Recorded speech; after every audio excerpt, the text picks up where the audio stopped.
Minx opens with Joyce pitching her magazine idea at a convention. None of the publishers are interested in her idea except smut magazine producer Doug Renetti, who owns Bottom Dollar Productions. Even Joyce's boyfriend Glenn doesn't believe in her, and he wants her to get over the idea of starting her own magazine. Joyce's sister Shelly thinks she should take Doug's offer. The problem is Joyce believes this would be selling out. She wants to start a feminist magazine which empowers women, and she thinks working for Bottom Dollar Productions would do just the opposite. However, with her limited prospects, Joyce agrees to meet with Doug and his team, including Richie, Bambi, and Tina. They start working on the first edition of Minx. Minx has centerfolds and nudity in it, but the articles are decided on and written by Joyce, and are true to her original intention for the magazine. Joyce is conflicted, and eventually she decides when doing the first photo shoot that it's distasteful. And she eventually says she doesn't want to compromise her vision. She tells Doug that his money costs too much, and she walks away from the shoot. The next day, however, Shelly brings Joyce a copy of the newest Cosmopolitan, which has the first ever male centerfold in it, Burt Reynolds. It's an overnight sensation, and Joyce sees the error in her ways. Joyce goes back to Doug, but they are late on the idea of a male centerfold because Cosmopolitan beat him to it. Doug doesn't like this, but he still agrees to finish the first edition. With the magazine wrapping up production, they need advertising to make money on it. Joyce isn't happy with the advertising the magazine is attracting, including alcohol, sex toys, and cigarettes. All the companies have sexist advertising, and Joyce doesn't want it in her magazine. Joyce wants classy companies to advertise in her magazine, and Doug explains to her that those kind of companies, they don't advertise in magazines with nudity in them. Joyce has the idea of going to her mother's country club to pitch members on the idea of advertising a Minx. The head of the club, Mr. Ross, takes an interest, but he is looking for more than just advertising space. He wants the magazine to throw in a night with Bambi, and he'll advertise. He's a real creep, and it seems like he does this a lot in his business deals. Ugh, what a creep. Joyce realizes that doing business with so-called reputable companies carries its own risk, and she decides to turn Mr. Ross's offer down. Because of this, she's back to working with the original advertisers, but she's reluctant to allow a dildo advertiser in her magazine, until her sister convinces her to try one. So now they finished the magazine, and they got the advertisers, but police raid Bottom Dollar Productions.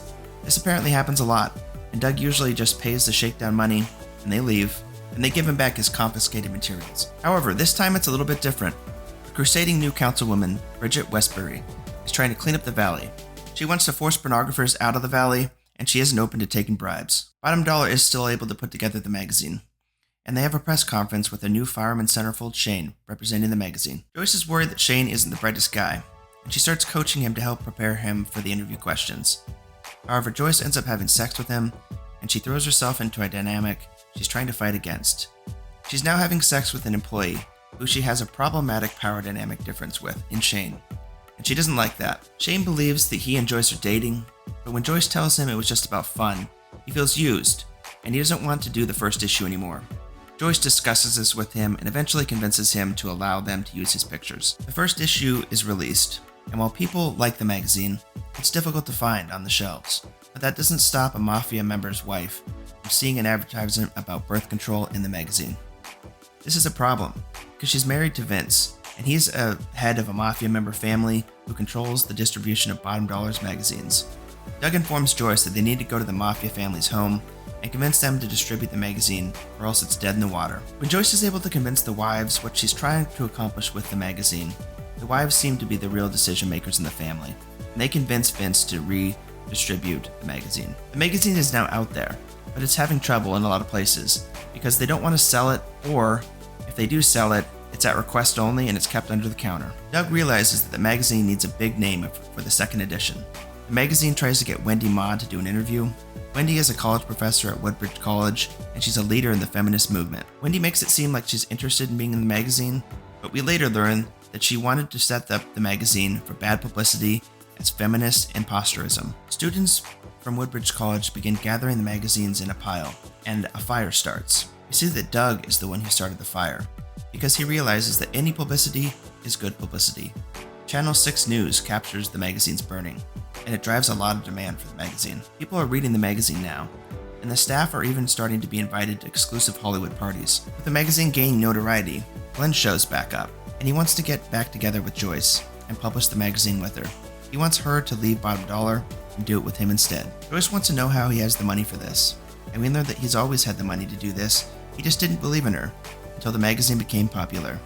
He received a large trust from his Nana Lily, but he didn't want to blow it on Joyce's unproven idea. Joyce appears on a local radio program with some sexist radio hosts. Joyce is able to make a solid point about the need for a magazine to exist in the public zeitgeist. She goes too far when she uses her sister's love life as an example to make her point. Joyce was told this in confidence by her sister, and her sister and her husband were both listening to the radio interview, and they realized that she was talking about them. Joyce is invited to the nationally broadcast Dick Cavett show to discuss Minx, and Doug goes along with her. There's a flashback to when Joyce worked at New York Magazine. She was sleeping with the editor, and the editor gave her story idea to a male coworker, and the coworker got all the credit. This experience has been formative in Joyce's career. That storyline parallels what is happening in current day to Joyce with Minx. Victoria Hartnett ends up talking with Doug backstage.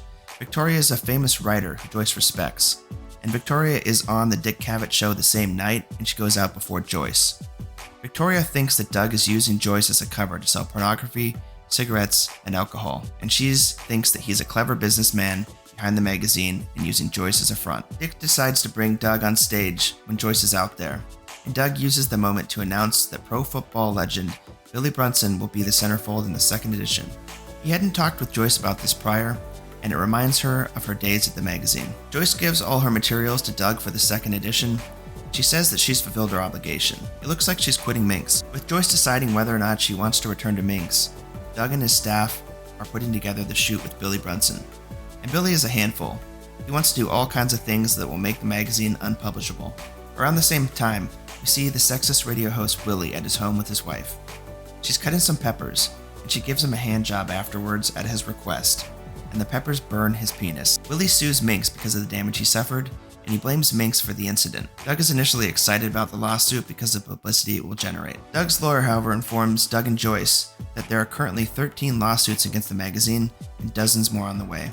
He recommends that they close up Minx and start something new later. A group of men claiming they want men's rights riot and break into Bottom Dollar Productions. The guys start trashing the offices until Doug calls some Russian organized crime members to break up the assault. The next morning, Doug talks with Joyce about Minx. She tells Doug that she's tired of working for someone that can't do what she can do, but wants all the power. Doug tells her that Minx is hers, because he doesn't want to do it without her, and he's excited to see what she can do with it. So it looks like in Season 2, Joyce might be publishing her own magazine. If you enjoyed the content, please like and subscribe. Thanks for watching.